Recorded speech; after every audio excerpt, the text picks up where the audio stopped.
I'm Molly. I'm Matt. And I'm fiendishly gifted. And this is the Lightning League podcast.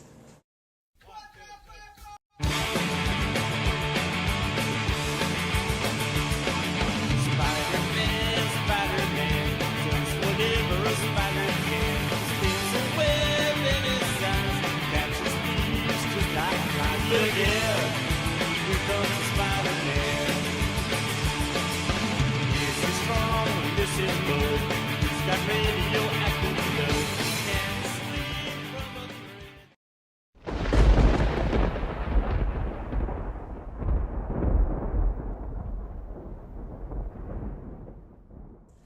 Welcome to this episode of the Lightning League podcast. We're just going to start out real quick with sort of introducing you to Scott Pilgrim. If you've been to the movie theater in the past week or so, you probably saw the preview for Scott Pilgrim versus the Universe, I think. Anyways, I found out it was actually based on a graphic novel, the first of which is called Scott Pilgrim, Precious Little Life.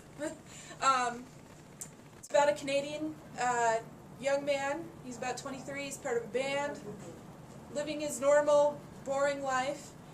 He meets a girl and really likes her, and she tells him if he wants to date her, he has to defeat her 7 evil exes. So apparently he's also a superhero, and there are people with superpowers living in his universe. So There's like a flaming sword I saw. yeah, there's at least 3 or 4 volumes of this. There's 5. There's 5. There's gonna be 6. I don't know when the 6th one comes out, but I've it comes heard out that before the movie. I read, I think, online that it's coming out in concert with the movie. Okay. You can pick it up here at Lightning Comics and Games if you wanna read the story before you see it in the movies. Michael Cera is going to be playing the title character Scott Pilgrim, so it looks really interesting. The art is very graphic, very chibi. Everybody's super deformed, so it looks really interesting. So that's all I've got for news. Very good. Ace, what's up? Sorry. I was just lost in a moment there. Just lost. Yes, I've lost, but I found Jesus. Where? We'll find out later. I'll keep you guessing. Well, my review this week is the first of the limited series, Shadowland, which brings a little bit darker side to Daredevil. That he's apparently taken over the Hand and set up base in part of New York, and he's trying to change the Hand into becoming a force for good, but he's right on the teetering borderline between going too far where the other superheroes are going to step in. We'll have to see what happens next issue. Yeah, I read that one too. It's a pretty good read. It definitely suits Daredevil because, I mean, he's just... He's gone through a lot of he's had crap. it piling on him over and over for the last few years. And so. we did use those words in a sentence, kid. Yes. Okay, so my pick this week was X-Men #1. I picked up this great Olivier Coipel cover because I thought it was the coolest of all the 10 or 12 variant covers they put out. It's the Emma Frost Marilyn Monroe thing. Yeah. Very nice. I didn't even pick up on that. It's your standard X-Men story for this day and age. It kind of... So it's a reboot. Well, it's not really a reboot. It's just kind of a reacquainting with the new status quo. They're in San Francisco. I think this takes place post Second Coming, but I don't believe there's any big spoilers for Second Coming in it because I haven't read Second Coming and I didn't feel spoiled. So it's a good story for X-Men. It introduces a new vampire story, which Marvel's kind of riding that whole wave and going to see how much they can milk it for. Yeah, isn't that supposed to be what the next big thing for DC is too, with the Flash? Vampires? Yeah, that's what I heard. No. Either that or it's a joke that's been circulating online. I certainly hope not, especially for Well, Flash. see, Civil Well, they War could be between energy vampires. Superheroes. We've had an alien invasion, Don't we need zombies? and now we Zombies. zombies, and now we Zombies got in both Marvel and vampires. DC, yeah. Next, So killer vampires. vegetables from Marvel Universe. Yeah, and if you've seen any teasers for, I believe it's either the second or third one, there's a cover that is Wolverine as a vampire. So I don't know if that's just a teaser or if I that's still really don't a get plot point. how anything bad like that, like zombie Wolverine vampire, he has a healing factor, right? his body's supposed to expel anything that's wrong with him. There's no logical reason for him to transform into anything other than what he is. Hopefully it'll just be temporary if it is. Mm-hmm. That'll 10 be kind minutes. of the Deus Ex Machina. Oh, healing factor. So, yeah, so that was my pick. X-Men #1 by Victor Gischler and Paco Medina. Pick it up. It's a pretty good read.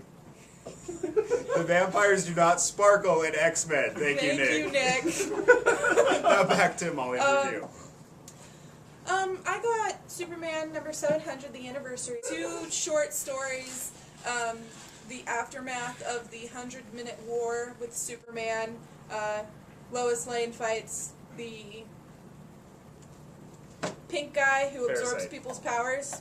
I can never remember words. You guys know that. Captain Eraser. The parasite, and then Superman saves her, and then he has this big revelation about how we need to focus on the important things. That's more of a mauve, not necessarily pink. So, and then now and it sets up for his little walkabout of America, literally walking about America. Okay. And then it goes to a flashback story, which is basically just proving further that Dick Grayson is the ultimate Superman fanboy. Personally, I would have switched the stories. I would have done the Dick-centric story first, and then the relevant to what's going on now story, but that's an editing thing. Other than that, the art was good, the stories were good. I enjoyed it. Was it the greatest thing I've ever read? No, but the same thing with the Batman's #700. It was quick and fun, which is what a comic book's supposed to be. So I was happy, and I guess it was worth the $5 I paid for it. So, so I was happy. I was reading a thing. I haven't seen this actually in the comic yet, but supposedly DC is going to do some sort of contest where people can send in submissions to get Superman to come to their city in the comic in the Grounded storyline. I haven't heard that. I read it on bleedingcool.com. So that, it's a rumor site, so I don't know how valid it is, but it I don't was know. like, I'll dig around, ask some friends online, and find out about that in one. Coeur d'Alene, Idaho. That would be fun, though. They gave like general metro areas that it has to be close to, and I think Seattle was the closest one to us. But so I don't know how close to Seattle it has to be. We're about 300 some miles. So Spokane. We could get him to come to Spokane. Yeah, we That's could a do big that. metropolis. but yeah, so that would be kind of a cool thing to look into. Yeah, definitely. Yeah. So yeah, it was good.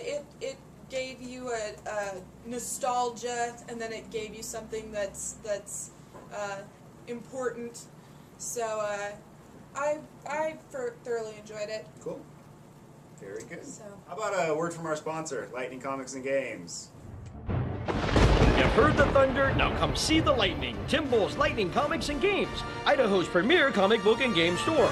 Bruce Portacio, Marvel Comics' premier artist on Uncanny X-Men, will be here Saturday, August 14th, 1 to 4 p.m. He'll be autographing his X-Men comics, Darkness, Batman comics, and more. Don't miss out. We are located on Highway 95, only 1 block north of I-90 in beautiful Coeur d'Alene. So remember, you haven't been to a comic or game store until you've been to Lightning Comics. That was awesome. Well, that's all for today's episode of Lightning League Podcast. See you in a couple of days. Bye, guys.